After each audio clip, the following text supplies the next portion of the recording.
So, dahil magbe-birthday ako, in-orderan ko ang sarili ko nito at saktong-sakto, May 4 today, nakita ko ng aking order itong O2O lip tint na base ang design niya sa Lollipop lip gloss.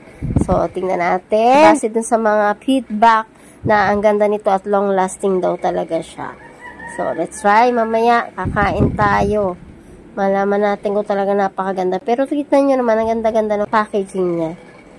So, observe natin yan. After a few days, magre-repost ulit ako. Magpo-post ulit ako ng another feedback para sa lip tint na ito.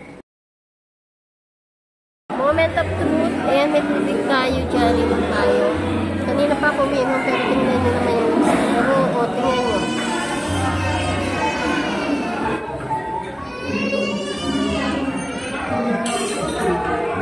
Wala. Transfer food. Wala.